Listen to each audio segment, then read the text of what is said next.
Coucou les gars, aujourd'hui vidéo sur la charge mentale, sur la fatigue mentale, sur le fait de devoir penser tout le temps à 10 000 trucs en même temps, d'être épuisé mentalement même si parfois on est en forme physiquement mais juste qu'on n'a pas la tête à bouger, qu'on est juste là, on n'en peut plus, on a déjà presque limite pour certaines personnes en burn-out et ça peut même avoir des conséquences assez graves dans certaines situations. C'est le thème de la vidéo et aujourd'hui je voudrais vous parler d'une astuce majeure. Alors c'est plus qu'une astuce, c'est carrément un concept que j'ai découvert sur internet dernièrement et avant j'étais toujours réticente à essayer. Je me suis dit mais ça c'est pour les gourous de productivité, c'est pas pour moi, moi je suis madame tout le monde, moi je suis pas sans cesse la grosse geek avec toutes mes applications, mes trucs d'agenda, etc. Non c'est pas mon truc, ça c'est pour les gourous de YouTube, c'est pas pour moi. Et dernièrement je me suis dit bon allez go, je vais tester un petit peu tous ces conseils que j'ai glanés à droite à gauche et je vais voir si je peux justement libérer ma charge mentale grâce aux outils technologiques qui sont à ma disposition. J'ai aujourd'hui pour créer mon deuxième cerveau, mon smartphone évidemment comme tout le monde, mais aussi mon iPad que j'ai acheté il y a pas longtemps et c'est hallucinant les résultats que j'ai eu, comment je me sens plus légère mentalement aujourd'hui. Je me suis dit mais pourquoi j'ai pas osé sauter le pas plus tôt, c'est un truc de malade, je me sens tellement mieux, je me sens tellement plus accomplie, plus productive tout simplement et ça fait vraiment plaisir. Donc aujourd'hui on va parler de ça. Je suis désolée pour le changement de lumière, et puis il y avait vachement de lumière et là tout d'un coup c'est un peu plus sombre. Mais bon c'est comme ça, c'est pas grave, on va faire avec. La première chose que je voudrais dire c'est qu'on a tous cette idée reçue un petit peu que bon bah la charge mentale c'est comme ça. Aujourd'hui on est au 21e siècle, à notre époque c'est normal d'être tout le temps surchargé mentalement, de toujours être préoccupé de ah ouais est-ce que j'ai déjà fait ça, ah il faut encore que je fasse ça ce week-end, et puis finalement le week-end arrive, vous avez pas le temps de le faire au final, et vous êtes là oh non c'est pas vrai, vous culpabilisez, vous vous dites ah mais du coup je vais le faire quand, puis il faut que je m'occupe des enfants, et puis il faut que je fasse à manger, et puis il faut que je fasse ma liste de courses, et puis il faut que je range la maison, et puis il faut que je rappelle Janine, et puis voilà, et puis toutes ces tâches là qui fusent dans votre cerveau et vous êtes épuisé, vous en avez marre quoi. On en a marre, on a juste envie d'être je sais pas à l'autre bout du monde sur une plage étendue dans un transat et dire j'ai plus de problème, j'ai plus rien à penser, c'est bon, laissez-moi tranquille, mettre son téléphone en mode silencieux et stop quoi.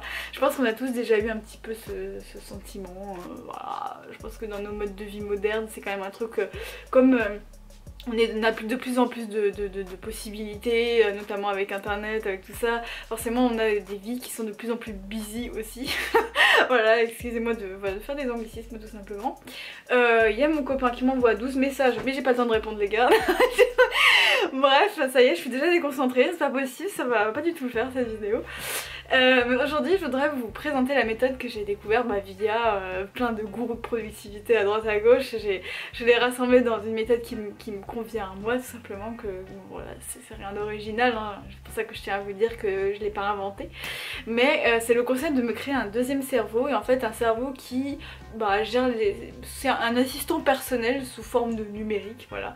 Alors pour certains ça peut être sous forme papier, je sais qu'il y en a certains parmi vous qui vraiment essayent de faire de la détox numérique, d'être moins sur les écrans, de vraiment limiter le stress de la lumière bleue, bref, you know.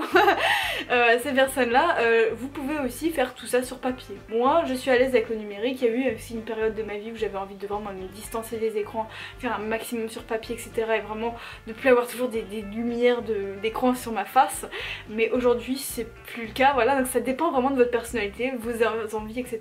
C'est pas parce que moi je fais tout sur iPad, smartphone que vous êtes obligé de le faire sur numérique, peut-être c'est pas du tout votre truc, et dans ce cas trouvez vous-même des alternatives papier. Donc c'est quoi le concept du second cerveau? C'est tout simplement d'avoir un système en fait qui peut gérer toutes les tâches de merde à votre place, qui peut penser aux trucs à faire à votre place, qui peut planifier à votre place etc etc. Et il y a un gars qui s'appelle, c'est David Allen je crois, qui a créé la méthode GTD, Getting Things Done. Je crois que c'est ça. Faut pas que je cite mal mes sources, sinon on est vraiment très mal barrés les amis. Mais c'est juste pour dire que ce mec là il a dit un truc que j'ai trouvé drôlement vrai. Il disait le cerveau il est très fort pour avoir des idées, pour penser à des trucs, mais il est nul pour les garder, pour les retenir, ok. Et ça c'est un truc qu'on peut appliquer surtout à la prise de notes, et on en parlera plus tard dans la vidéo. Mais c'est juste pour dire que voilà, si vous lisez un livre qui n'est pas de la fiction, c'est-à-dire un livre qui vous apporte des informations etc sur un sujets. Je peux par exemple un livre sur les caméléons si vous vous intéressez à la vie naturelle, etc. Bon bah le cerveau il va capter les informations, il va dire ah ouais, mais il va quasiment rien retenir, ok. Et pareil, si vous avez une nouvelle idée pour votre job, voilà, que vous êtes je sais pas designer et que tout d'un coup vous avez une nouvelle idée de design comme ça qui va vous venir, bah ça va vous arriver souvent si vous êtes dans ce métier là, mais vous allez oublier la plupart des idées que vous allez avoir, que ce soit des petites idées ou des grandes idées, peu importe, mais le cerveau est pas fait pour stocker un maximum d'informations. La deuxième chose, c'est que si on n'a aucun système en fait pour stocker justement les informations, c'est aussi qu'on peut avoir un trop plein d'informations bordéliques dans notre cerveau, voilà, qu'on n'a même pas planifié, juste c'est là, c'est stagnant. Je vais donner un exemple pour que ce soit plus clair, parce que là c'est bon, je dis c'est un petit peu bordéliquement. Mais par exemple, tu sais que tu dois rappeler une agence de ménage pour ta maison de vacances, n'importe quoi, j'ai pris l'exemple comme ça sur le vif. Mais voilà, t'as une maison de vacances et puis il faut que tu t'appelles un agent ou un plombier ou je sais pas quoi pour réparer un truc dans ta maison. Mais voilà, t'as eu l'idée, c'est arrivé que ça pop-up comme ça dans ton cerveau, mais tu le notes nulle part. Tu le notes pas dans un agenda, tu le notes pas dans un truc de prise de notes, peu importe. Tu le notes nulle part et donc ça reste stagnant dans ton cerveau, tu vois. Et chaque jour tu vas te lever, tu vas dire ah oui, il faut que j'appelle le plombier là, ouais, je verrai après. Et puis voilà, puis 3 jours passent, tu dis oh ouais, il faut que j'appelle le plombier. Et ça stagne comme ça dans ton cerveau et ça va te stresser. Et au final, tu vas procrastiner jusqu'au moment où ce sera trop tard et la vie sera complètement bouchée. Et si t'avais appelé le plombier plus tôt, ça ne serait jamais arrivé, d'accord? Et là, je dis juste l'exemple du plombier. Mais on va avoir le plombier, mais on va avoir aussi ah oui, puis il faut que j'inscrive ma gamine à tel club. Il faut que j'appelle Jeannot parce que il faut qu'il vienne me ramener un truc à la maison.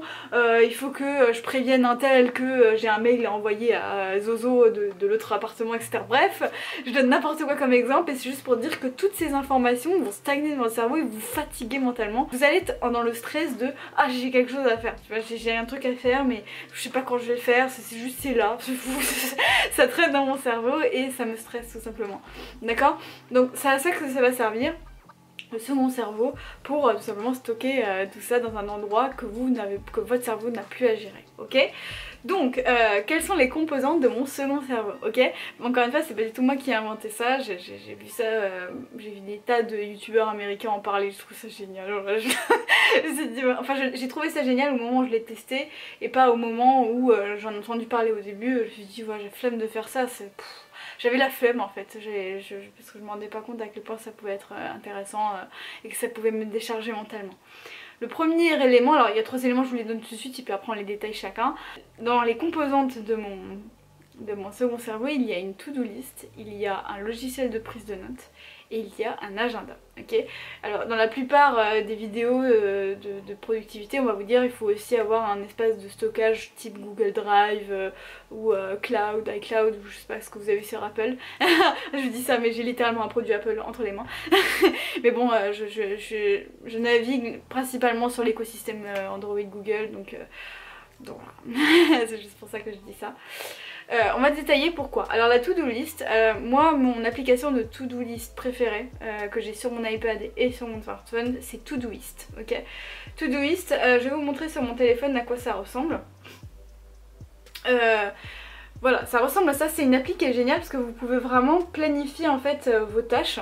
Donc par exemple si je veux planifier un truc pour mercredi prochain, je peux. C'est en fait une to-do list qui fait presque office d'agenda. C'est vraiment super bien fait, vous pouvez créer des projets, alors c'est gratuit jusqu'à vous pouvez vraiment faire pas mal de choses dans le truc gratuit. Bon voilà, il y a une version payante aussi, mais franchement avec le truc gratuit je m'en contente largement, ok? C'est vraiment super bien, je vous conseille juste de tester par vous-même, c'est pas une vidéo sur les applications en général, je pourrais faire une vidéo sur les applis, voilà comment je m'organise sur telle appli, c'est pas le but de cette vidéo évidemment, mais juste voilà. Comment j'utilise Todoist? En fait ce qui se passe c'est que j'ai pris la décision que à chaque fois, et ça c'est un truc que je tiens du livre de David Allen, Getting Things Done, c'est vraiment à chaque fois que j'ai une idée d'un truc, que ce soit un truc banal du quotidien, genre par exemple ah faut que je passe le balai dans la cuisine, tu vois c'est un peu un truc comme ça, ou un gros truc genre ouais faut que j'investisse dans ma nouvelle imprimante, peut-être voilà, c'est un gros truc pour moi parce que j'ai envie d'imprimer mes dessins et oui ça va être un gros investissement de prendre mon imprimante. Voilà c'est pour ça que pour moi c'est gros, mais c'est juste pour dire que grosses ou petites idées de choses que je dois faire dans mon quotidien, dès que j'en ai une qui pop-up dans mon cerveau, je dégaine mon smartphone, j'ouvre Todoist et je note l'action en question. Donc là par exemple ce matin je me suis dit, ah là ce soir il faut que j'abatte des tâches et tout, j'ai plein de trucs à faire. Et tout de suite j'ai noté ce qui me passait par la tête. Alors, faire les courses, faire la liste de courses, acheter tel objet, faire ceci, faire cela. Et ça rentre dans ma inbox. Donc soit je le mets pour la boîte de réception d'aujourd'hui, soit je le planifie pour demain ou pour après-demain ou la semaine ou le mois prochain, peu importe. Mais à chaque fois que j'ai une tâche me vient à l'esprit, je réfléchis pas une seconde de plus, je dégaine mon smartphone, je la note. Et comme ça, qu'est-ce qui se passe? Je n'ai plus à y penser. Je n'ai plus à y penser, le téléphone le garde en mémoire pour moi. Et ça a l'air de rien. Mais en fait ça change tout les gars. Et il y a une autre règle que je me suis fixée, pareil que j'ai tirée de Getting Things Done de David Allen, c'est que si une tâche prend moins de 1 minute à faire, il faut la faire tout de suite.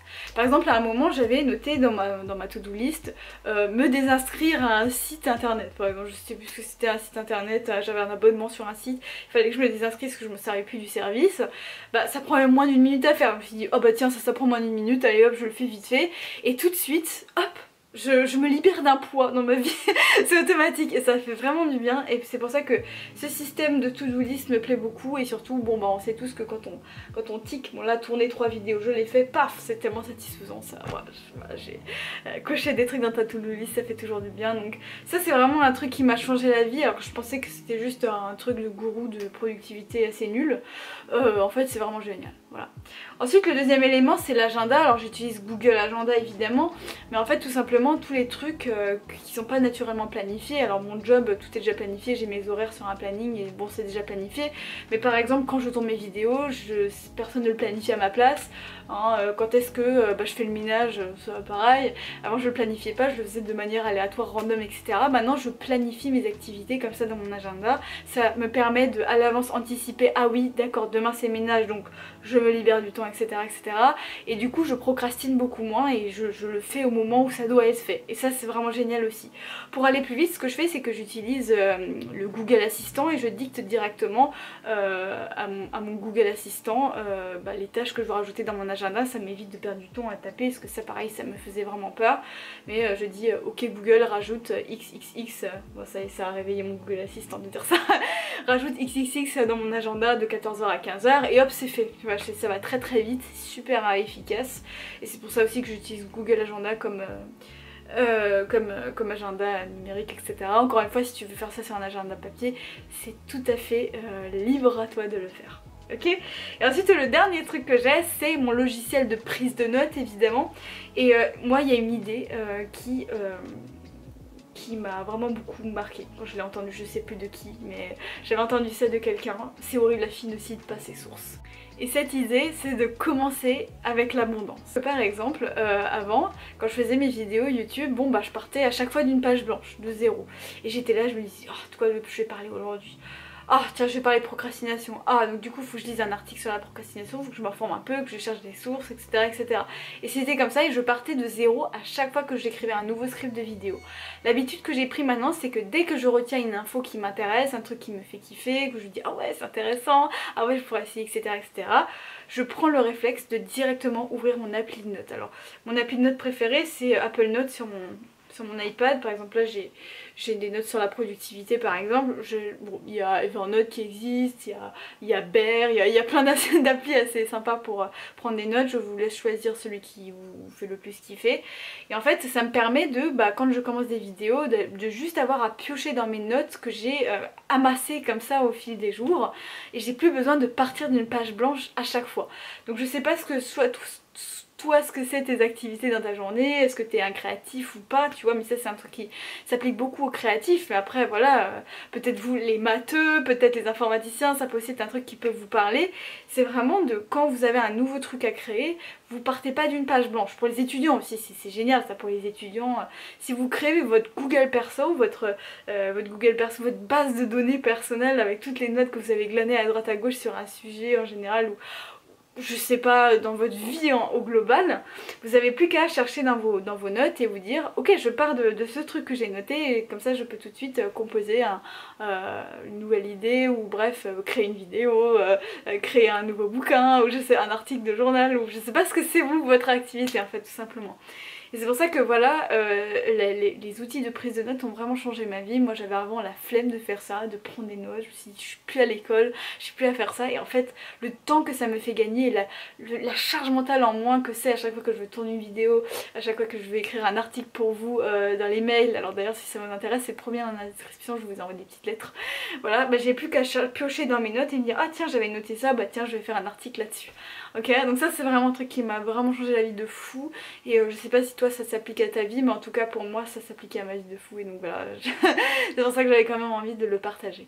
Je te conseille de tester tout ça. Si tu veux discuter avec nous sur tous ces thèmes, bah t'as le deuxième lien dans la description qui est notre club Facebook, et le premier lien c'est tout simplement la petite lettre secrète que je vous envoie de temps en temps avec une vidéo gratuite sur la santé mentale. Je vous laisse aller regarder tout ça et on se retrouve très vite pour un nouveau contenu. Salut les gars! Anywhere you go, give it all. Anywhere you say